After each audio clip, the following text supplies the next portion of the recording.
고린도전서 4장 1절에서 5절 말씀까지.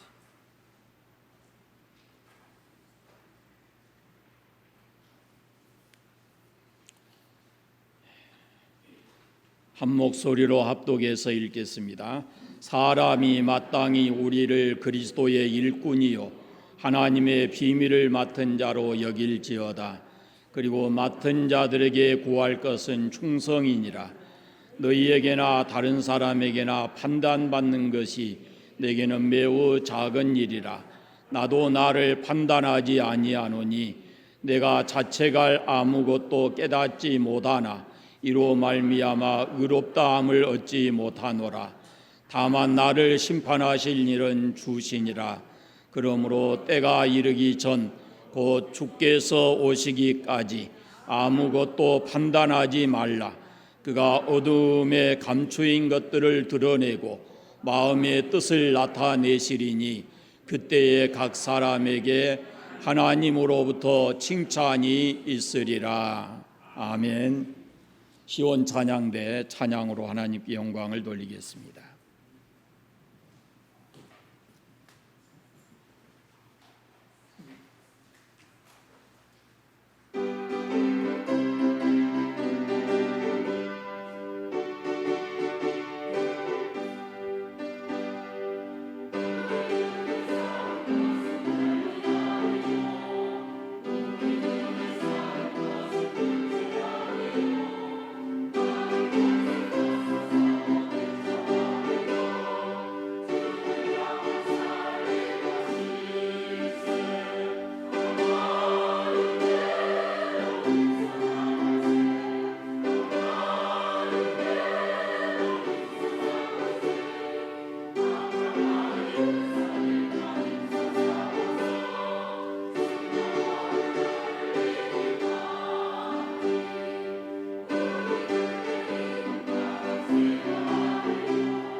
십계명을 펴겠습니다.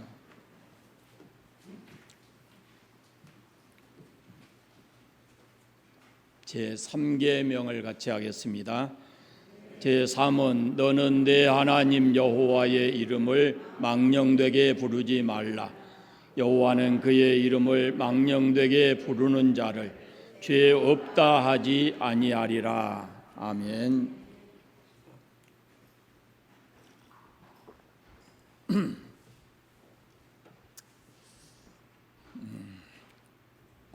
요즘 방송을 보면 우리나라는 정치적으로 지금 정부나 여당이나 이 총체적으로 난국에 봉착해 있는 것 같습니다. 대통령 취임 석 달이 안 돼서 국정 운영 지지율이 20%로 이렇게 내려가 있습니다. 원인을 분석해야 올바른 처방이 나올 수가 있어요. 명지대 김영준 정치학 교수님이 현 상황에 대해서 민심이 이렇게 돌아선 이유, 근본적인 이유는 윤석열 다움이 없어졌다라고 평가를 합니다. 그가 대통령이 되기 전에 공정한 사회, 상식이 기반을 이루는 사회, 그리고 법치를 이렇게 주장했는데 인사 문제로부터 시작해서 그의 교만한 태도 등등이 다 무너져 버렸고 개혁의 어젠다가 보이지 않는다라고 평가를 합니다. 한마디로 말하면 대통령다움이 없다, 대통령답지 않다, 이렇게 평가를 한 겁니다. 돌아봐야 될 것이 나는 그리스도인인데 나다움, 그 다음에 우리가 교회 다니는 성도인데 우리 다움, 아이는 아이답고 어른은 어른답고 그리스도인은 그리스도인다워야 되는데 과연 그 다움이라는 것이 우리에게 있는가라는 것입니다. 오늘날 한국 교회가 사회로부터 이렇게 외면당하고 이제 모든 사람들이 기독교에 대해서 등을 돌리는 것은 교회가 교회다움을 잃어버림이고 그리스도인이 그리스도인다운 삶을 살지 못한 것 때문에 결국은 교회와 복음이 세상으로부터 외면당하고 있다라는 것입니다. 이제 8월이 시작돼서 8월 4주가 있는데요. 이 8월 한 달 동안에 고린도 전후서를 이렇게 통해서 그리스도인의 정체성에 대해서 말씀드리려고 합니다. 얼마 전에 새벽 기도회 때 고린도 전서 후서 이렇게 쭉 살펴보면서 제 눈에 들어왔던 내용들인데요. 이것을 말씀드리는 목적이 뭐냐면 내가 누군가를 알아야 그 정체성에 대한 확립이 돼 있어야 그래야 그에 대한 합당한 삶을 살아갈 수 있기 때문에 그렇습니다. 오늘 본문에 보면은 그리스도인을 가리켜서 그리스도의 일꾼, 하나님의 비밀을 맡은 자, 이런 표현이 있습니다. 먼저 그리스도의 일꾼이라는 말을 살펴보겠습니다. 그리스도의 일꾼, 이 말은 헬라 말로는 두 개의 단어가 합해진 것인데요. 후포라고 하는 아래, 밑에 그런 뜻이고, 이건 사람을 가리키는 말이기 때문에 어떤 사람의 밑에 있는 사람, 그러니까 신분이 낮은 사람을 가리키는 것이고, 에레테스라고 하는 말은 명령을 따라서 노를 젓는 사람, 그런 뜻입니다. 그러니까 두 개의 단어가 합해져 있는데 배 밑에 내려가서 노를 젓는 자, 그런 뜻입니다. 지금처럼 이 기계의 힘으로 배가 움직이는 것이 아니고 사람이 노를 저어서 배를 움직일 때를 생각해 보세요. 배 노 저어 보셨나요? 어렸을 때 그 김하러 다니는 배, 조그마한 배를 이렇게 타보면 한쪽에 노가 있어서 그것을 젓습니다. 물살이 좀 세다든지 이렇게 빨리 가야 된다든지 그러면은 양쪽에 노를 걸어놓고 노를 젓습니다. 그러면 조금 더 빨리 가고 그리고 센 물살도 헤쳐나갈 수가 있죠. 근데 거북선 같은 것을 보면은 배 양쪽에 긴 노들이 이렇게 쭉쭉 나와 있거든요. 그러니까 거북선은 노 젓는 곳이 밖에가 있는 것이 아니라 배 안에가 들어 있습니다. 배 안에서 한 사람이 노 하나씩을 붙들고 그 배를 저어가는 겁니다. 아마 더 쉽게 이해하려고 하면은 배너라는 영화를 보면은 배너라는 사람이 신분이 노예로 전락이 돼가지고 전투선 배 밑창에 내려가서 쇠고랑을 차고 그 노를 젓는 모습이 나옵니다. 배 밖에 배 안에 묶여 있기 때문에 배 안에서 노를 젓는데 이 안타깝고 굉장히 힘든 그런 일이죠. 북소리에 맞춰서 그냥 노를 저을 뿐 이 배가 어디로 가는지 어느 지점에 와 있는지 이런 것은 전혀 알 수가 없고 위에서 보내준 신호에 따라서 노를 열심히 저으면 되는 것입니다.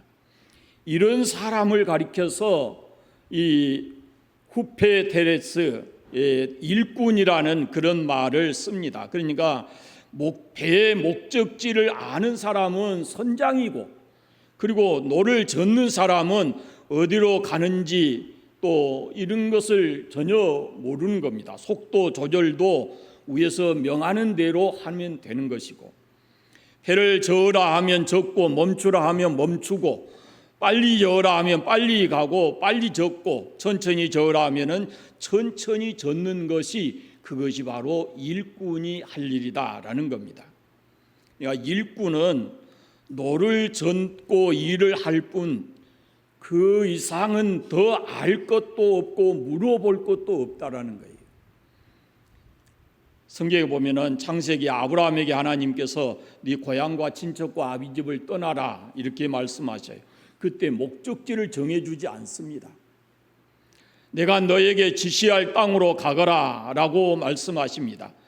떠나라 말씀하시고 동으로 가라 서로 가라 이런 명을 내리시지 않아요. 갈 곳이 어딘지 모르고 한참을 가는데 네가 보고 있는 땅을 내가 너의 자손에게 주겠다 이렇게 말씀하시죠. 나침판을 주신 것도 아니고 지도를 주신 것도 아니고 그냥 떠나라 그러고 아브라함은 그 말씀을 떠나서 떠난 것입니다. 이게 일꾼의 자세다라는 거예요. 우리는 하나님의 말씀에 대해서 이의를 제기해서는 안 됩니다. 갈 바를 알지 못하지만 하나님께서 가라 하시면 묵묵히 가는 것이다 라는 거죠. 어디로 가야 하는지 그 길은 그분만이 아신다라는 거예요. 욥이 성경에 보면은 그런 많은 고통을 겪으면서도 그 고통 가운데서 그가 고백하는 것을 보면 나의 가는 길을 오직 그가 아시나니 이렇게 말을 해요. 그러니까 그 힘들고 비참한 상황에서 앞으로 자기가 어떻게 될지 얼마나 더 인생을 살지 그걸 알지 못하지만 내 생명과 나의 모든 고통과 이 모든 것은 알 수 있는 분은 하나님이십니다 라고 고백을 하고 있어요. 그분만 알고 계시기 때문에 그분이 말씀하시고 그리고 나는 그 말씀하신 것대로 따라가는 것, 그것이 바로 믿음이다라는 겁니다. 일꾼이라는 말이 바로 그런 뜻이다라는 거예요. 그 다음에 일꾼은 절대 순종해야 합니다. 알든 모르든 선장의 말대로만 하면 된다라는 거예요. 멈추라 하면 멈춰야 되고 저으라 하면 빨리 저어야 된다. 그것이 일꾼의 자세다라는 거예요. 또 협력해야 합니다. 절대 협력해야 합니다. 혼자 젓는 것이 아니고 여러 사람이 함께 노를 젓기 때문에 그 신호에 맞춰서 북을 치는 신호에 맞춰서 똑같이 노를 저어야 합니다. 그 중에 내가 안 저어도 다른 사람이 열심히 젓고 있으니까 하고 노를 젓지 않는다든지 이렇게 행기면 이렇게 되면은 배에 문제가 생긴다는 거죠. 그러므로 다른 사람이 노를 저을 때 같이 저어야 하고 불평하거나 비협력적인 자세가 돼서는 안 된다라는 말씀입니다. 우리가 교회 생활이나 예배에 있어서도 마찬가지입니다. 찬송을 부를 때 함께 같이 부르고 기도할 때 한 마음이 돼서 기도해야 하고 그리고 봉사할 때도 한 마음이 돼서 함께 협력해서 봉사해야 된다라는 말씀입니다. 그런가 하면은 일꾼은 이 일을 고를 수가 없습니다. 나는 이 일을 하고 싶습니다. 나는 저 일을 하고 싶습니다. 나는 이 일을 하고 저 일은 못합니다. 이렇게 말할 수 있는 것이 일꾼의 자세가 아니라는 것입니다. 너는 집안에서 일을 장작을 패라 그러면은 그 사람은 집안에서 일을 해야 되는 것이고 너는 밖에 나가서 밭에 김을 매라 하면은 그렇게 해야 된다는 것이죠. 자기가 선택할 수 있는 권한이 있는 것이 아니다라는 말입니다. 주인이 맡겨주신 일에 대해서 일을 제기하거나 이렇게 하면 안 되고 아무 불평 없이 그 시키는 일을 해내는 것이 이것이 일꾼이고, 오늘 말씀에 나오는 충성이라는 것이 바로 그것이다 라고 말씀하고 있습니다. 어떤 일 하나 맡겨놓으면 그 일을 잘 해내는 사람이 있고, 어떤 사람은 그 일을 하면서도 불평하는 사람이 있습니다. 불평하는 사람은 사실은 어떤 일을 맡겨주어도 그 일에 감사하거나 만족할 줄 모르고 항상 무엇인가가 불만을 가질 수 있는 그런 것이 체질화되어 있기 때문에 그렇습니다. 자, 일꾼이라는 말은 바로 이런 것이고, 그 다음에 하나님의 비밀을 맡은 자 그랬습니다. 여기 맡은 자라는 말을 공동번역 성경에서는 관리인 그렇게 기록을 했어요. 그러니까 헬라 원어에는 오이코노모스인데 이것은 집을 관리하는 사람 그런 뜻입니다. 옛날에 집사 이런 표현이 있었죠. 그것과 같아요. 지금 교회에서 직제를 가지고 있는 그 집사라는 직도 바로 관리하는 사람이에요. 집사라는 것은 당시의 집사는 어떤 것이냐면은 노예 제도가 있는 상황에서 이 집사의 제도가 있어요. 그건 뭐냐면은 부자의 집에는 노예가 한 명이 아니라 여러 명일 수 있어요. 그런데 그 중에 주인이 그 중에서 좀 똑똑하고 지혜 있는 종을 한 사람 선택해서 이 모든 사람들을 관리하고 다스리도록 하는 것, 그 선택받은 사람이 누구냐면은 집사예요. 그러니까 창세기에 보면은 요셉이 바로 이 집사입니다. 보디발의 집에 종들이 여러 있는데 보디발의 눈에 띄었어요. 그래서 이 요셉을 세워서 가정 총무 집사를 세운 거예요. 요셉이 노예였지만은 그가 충성을 다하고 다른 사람보다도 지혜롭기 때문에 시대장인 보디발이 그 사람이 자기 집의 모든 것을 다 관리할 수 있도록 책임을 부여해 주고 한 가지만 제외하고는 모든 책임을 다 맡겼어요. 그래서 이 요셉이 보디발로부터 받은 그 지위를 가지고 또 다른 사람에게 일을 분배해서 그렇게 나누어 일을 시킬 수 있는 그런 집사의 자리에 있었다라는 겁니다. 여기 일꾼과 맡은 자 이렇게 돼 있잖아요. 근데 일꾼이라는 말은 전적으로 타율적인 것이에요. 시키면 시키는 대로 하는 것이 일꾼이고, 집사라고 하는 맡은 자라고 하는 말은 어느 정도 주인으로부터 자율권을 받은 거예요. 그래서 자기가 모든 것을 책임지고 이 사람에게 일을 더 맡길 수 있는 사람이 집사예요. 조금은 차이가 그런 면에서 있습니다. 우리가 생각할 것은 그리스도인은 어떤 경우에는 무조건 하나님의 말씀에 순종해야 되는 일꾼일 때도 있고, 어떤 때는 일을 스스로 만들어가면서 해야 되는 맡은 자의 자리에 있을 수도 있습니다. 이거 우리에게는 두 가지 다 오늘 말씀에 보면은 겸해 있다라는 것을 알 수가 있어요. 이것이 일꾼이고 맡은 자예요. 그런데 중요한 것이 여기 하나 있습니다. 그것은 소속이 중요합니다. 소속. 그리스도의 일꾼, 하나님의 비밀을 맡은 자 이렇게 되어 있어요. 그러니까 우리는 그리스도께 속한 일꾼이어야 된다라는 것입니다. 하나님의 비밀을 맡은 자여야 된다라는 말씀이에요.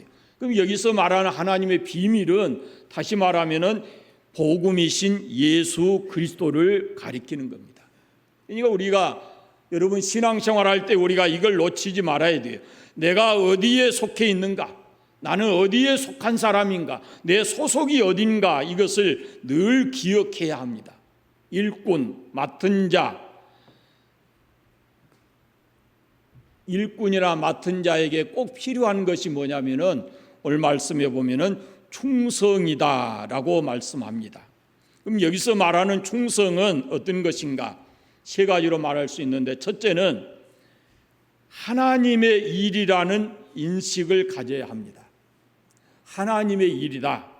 일꾼은 모든 것이 자기의 일이 아니고 주인의 일입니다. 주인의 일을 하는 사람이 일꾼입니다. 그러니까 내가 지금 하고 있는 이 일이 주인을 위해서 하고 있다라고 생각을 해야 합니다. 우리가 물질을 가지고 그것을 누리면서 삽니다마는 어느 순간인가 이 청지기의 정신이 사라지고 이것이 내 것이다 이렇게 생각하게 되는 경우가 있는데 그건 대단히 위험한 생각입니다. 우리에게 주어진 모든 것, 나의 생명까지도 이 모든 것이 다 하나님의 것입니다.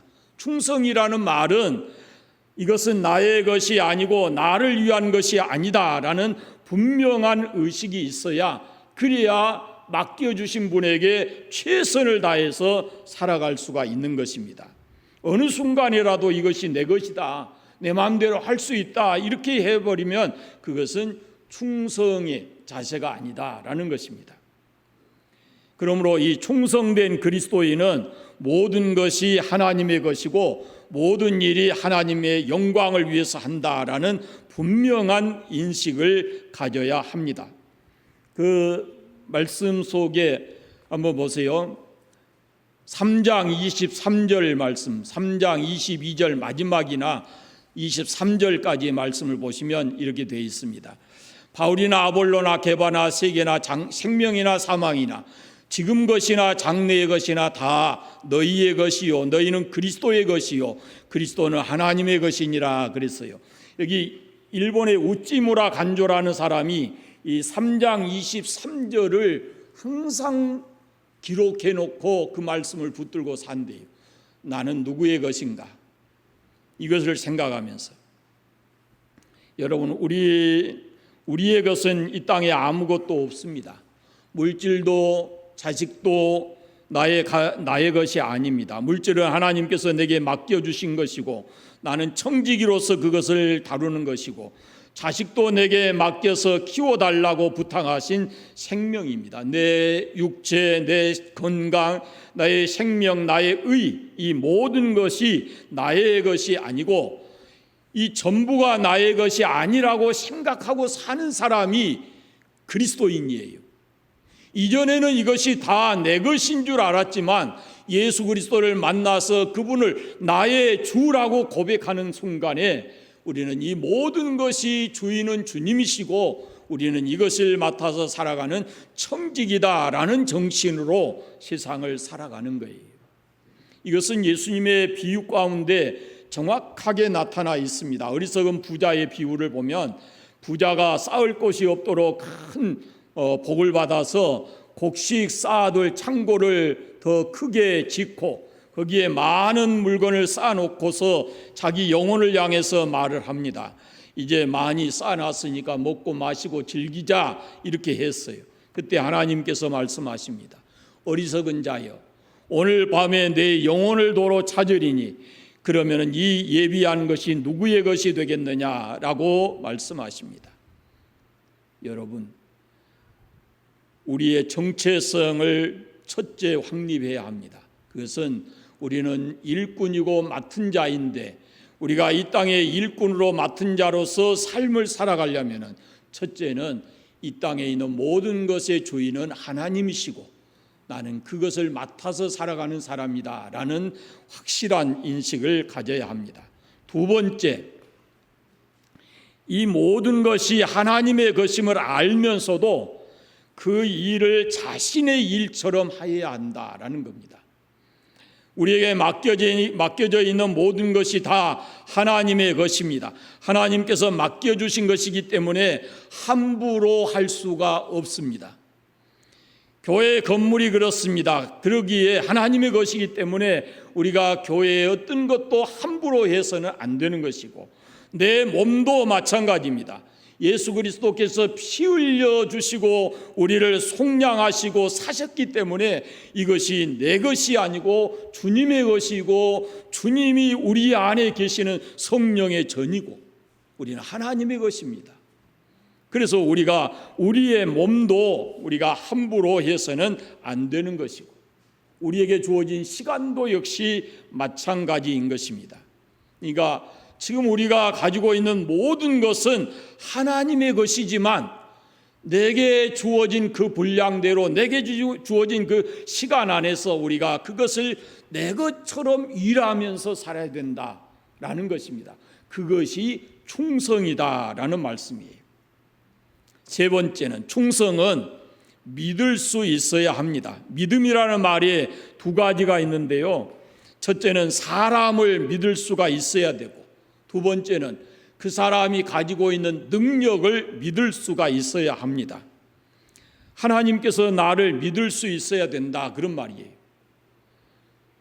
디모데서에 보면 하나님께서 그 사도 바울이 고백하기를 나를 충성되이 여겨서 내게 직분을 맡기셨다, 이렇게 말씀을 해요. 충성이라는 말은 신실하다, 믿을 수 있다, 그런 말이거든요. 그것이 바로 충성이라는 거예요. 하나님 앞에서 믿을 만한 사람이 돼야 된다는 거예요. 하나님이 믿을 만한 사람이 돼야 된다라는 말씀입니다. 그래야 우리가 하나님 앞에서 그리스도인으로서 바른 삶을 살아갈 수 있다라는 것입니다. 충성에 대한 상황에 대해서 세 가지를 얘기하는데요, 오늘 말씀해 보면 3절부터 보면은 우리가 하나님의 그리스도의 일꾼이 하나님의 비밀을 맡은 자로서 충성을 다하면서 살아갈 때 세 가지 것을 생각해라 하는 겁니다. 첫째는 다른 사람들로부터 판단받는 것. 다른 사람들에게 우리가 좋은 판단을 받는 것은 중요한 일이지요. 그러나 진정으로 충성된 사람은 다른 사람의 평판을 뛰어넘어야 된다라는 겁니다. 사람들이 어떻게 생각할까라는 것에 그 판단을 두고 살다 보면은 잘못되면은 위선자가 되기 쉬운 거예요. 그래서 다른 사람의 판단보다 한 차원 더 높이 우리가 생각을 하고 살아야 되는 겁니다. 다시 말씀드리면 다른 사람이 나를 일을 하고서 다른 사람이 나를 알아주니 안 알아주니 뭐 이런 거 생각하면 안 되고, 우리는 주님만 바라보고 맡은 일을 최선을 다하면서 살아가는 것, 그것이 바로 충성된 사람의 자세다라는 겁니다. 두 번째는 자기 스스로의 판단을 믿지 말라는 거예요. 4절에 보면은 내가 자책할 아무것도 깨닫지 못하나 그랬어요. 자기 자신이 부끄럽지 않게 살았다, 그 말입니다, 바울이. 그런데 자책할 것이 아무것도 없지만 그렇다고 해서 그것이 자기의 의롭다라고 판단해서는 안 된다라는 거예요. 그러니까 쉽게 얼른 말하면은 우리가 스스로 자기 자신을 격하시키고 그렇게 해서는 안 되고 자책해서는 안 된다라는 말이고, 또 그것이 교만이 돼서도 안 된다라고 말씀하고 있어요. 우리가 스스로 자기 자신을 낮출 필요가 없어요. 하나님께서는 우리를 멸망의 자리에서 건져내서 하나님이 우리를 보배롭고 존귀한 자로 만들어 놓으시고 우리에게 천사도 흠모할 만한 그런 일을 우리에게 맡겨 놓으셨기 때문에 스스로 자책할 것 없고, 또 혹시라도 그 일을 잘 감당한다고 그래서 그것을 때문에 스스로 교만해서도 안 된다라는 말씀이에요. 정말로 중요한 판단이 있는데 주님의 판단입니다. 5절 말씀에 보면은 주께서 오시기까지 아무것도 판단하지 말라. 그리고 4절 마지막에 보면 다만 나를 판단하실 분은 주님이시다, 이렇게 말씀하고 있어요. 5절 마지막에도 그때 각 사람에게 하나님으로부터 칭찬이 있으리라, 이렇게 말씀을 하셔요. 그러니까 우리가 세상을 살아가면서 한시도 우리가 놓치지 말아야 될 것이 뭐냐면 내 삶이, 내가 살아가고 있는 이 삶이 주님은 어떻게 보실까라는 것을 생각하고 살아야 합니다.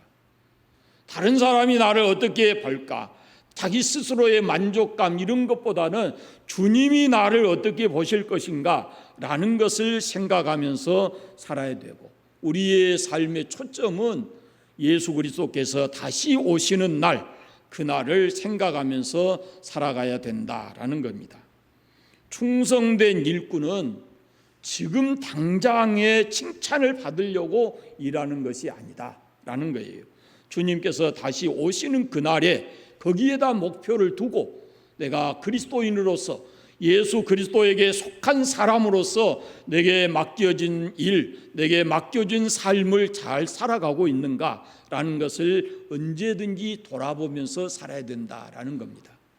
여러분, 다시 한번 우리가 우리의 정체성을 확립해야 됩니다. 첫째가 뭐냐면 우리는 그리스도의 일꾼이고 하나님의 비밀을 맡아 있는 사람들입니다. 다른 사람들이 알 수 없는, 세상의 사람들이 알 수 없는 복음이라는 것을 우리가 가지고 사는 사람이에요. 그러니까 세상에 나가서도 우리에게 맡겨진 이 삶을 잘 살아야 합니다. 충성스럽게. 그 충성이라는 것을 세 가지로 말씀드렸는데, 모든 것은 하나님의 것이고 그 일을 할 때 하나님의 것이지만 내 일처럼 해야 되고 하나님이 믿을 수 있는 사람으로서 삶을 살아가야 된다라는 말씀입니다. 여러분 속에 다시 한번 우리가 그리스도의 일꾼이고 하나님의 비밀을 맡은 자다라는 이 신앙의 정체성이 확실하게 세워져서 어디 나가서도 그리스도인다움을 잊지 말고 거기에 합당한 삶을 잘 살아가시기를 바랍니다. 기도하겠습니다. 감사합니다. 하나님 아버지, 우리를 부르셔서 하나님의 사람 삼아주시고 그리스도의 일꾼이요 하나님의 비밀을 맡은 자로 우리를 세우셨으니 우리가 그에 합당한 삶을 살아가는 하나님의 사람들 다 되게 해주시기를 간절히 원하옵고 기도합니다. 아버지 하나님, 우리로 하여금 그리스도인다움 이것을 잊지 않게 하시고 이 교회가 교회다움을 잃어버리지 않도록 하나님 은혜 베풀어 주셔서 마지막 세상에 죄가 가득한 이 세상에서 교회가 교회답게 하시고 그리스도인이 그리스도인다운 삶을 살아갈 수 있도록 은혜 베풀어 주옵소서. 삶의 현장에 나가서 그리스도인다운 삶을 살아갈 수 있도록 성령으로 충만하게 해주시기를 간절히 원하옵고 예수님의 이름으로 기도드립니다. 아멘.